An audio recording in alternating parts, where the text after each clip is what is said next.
Hello Stampers, I'm Kim Skinner. I am owner and CEO of StampingImperfection.com. I wanted to share with you a card that I'm making for a friend, and I'm kind of liking the way it's turning out. I'm experimenting with a couple of techniques that I haven't done in a long time, so I wanted to share a couple of those with you. I really like the way these leaves are coming out.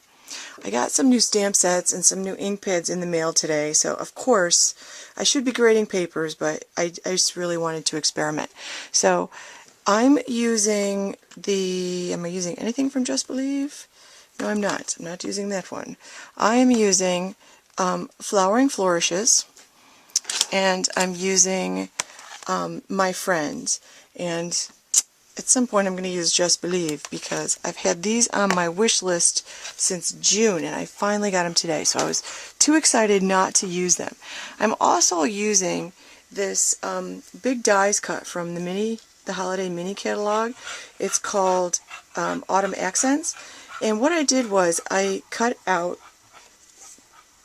the leaves, and then I just wanted this. I was trying to create a stencil for myself, so what I did here is I put the leaf down. If I stamped the hello, I put the leaf down and I just turned it a little bit. I wanted it to cover up a little bit of the hello, and since I'm not a perfectionist, but I find it difficult if things move around too much, like it's really easy for this to move. So I'm going to just put some post-it notes over the top. Won't hurt anything because they aren't super sticky. They're designed to take off things, and the hello was really dry.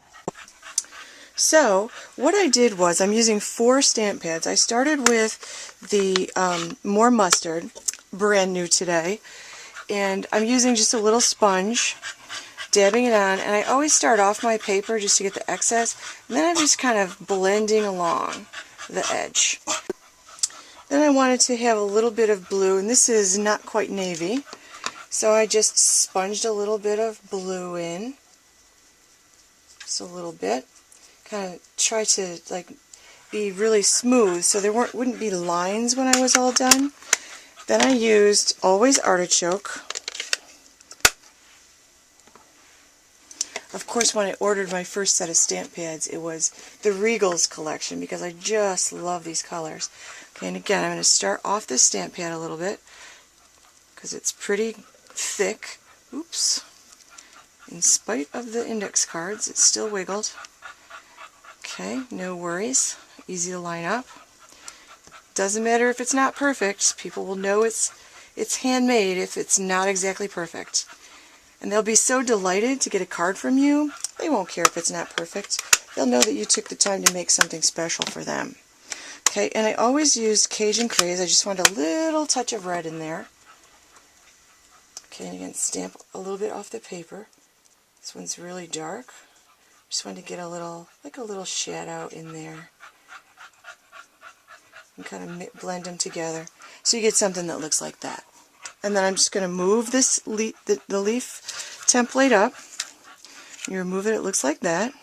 When I remove the leaf template up, I'm going to move it up and make another one. So when I get the second one done, I ended up with something that looks kind of like this.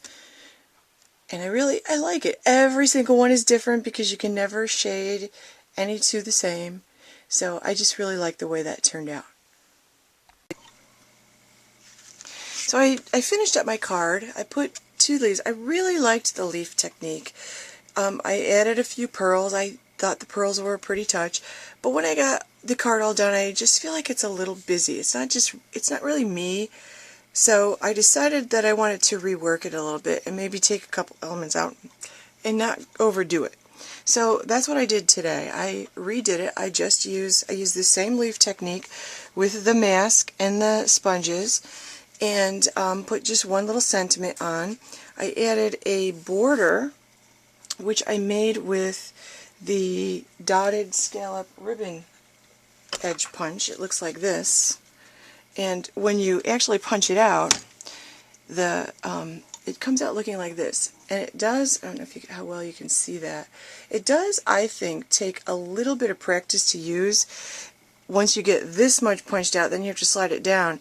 But line up the little scallop edges along with the little scallop edges like here. So you line up the little scallop edge parts like that. I don't know how well you can see that, but if you line up the scallops, it's much easier than trying to line up the dots. But I taped it so that I used my snail so that only half of that showed, so it looks like I used my paper piercing tool when I really didn't. It was a lot less work than using the paper piercing tool, and I do love the little touches that the paper piercing tool adds. The sentiment came from the sentiment set called Pursuit of Happiness. So, a couple of different card ideas. It depends on how much you like. Do you like a lot of stuff on your cards with a lot of embellishments, or do you like to keep it simple? I'm more of a keep it simple person, so I'm really much happier with how this card turned out. So, I hope you enjoyed watching. If you'd like more card ideas, more tips and tricks, check out my blog at stampingimperfection.com. While you're there, sign up for my mailing list, and you'll get 3 exclusive videos to make some really stunning cards as a thank you for signing up for my mailing list. stampingimperfection.com. Thank you.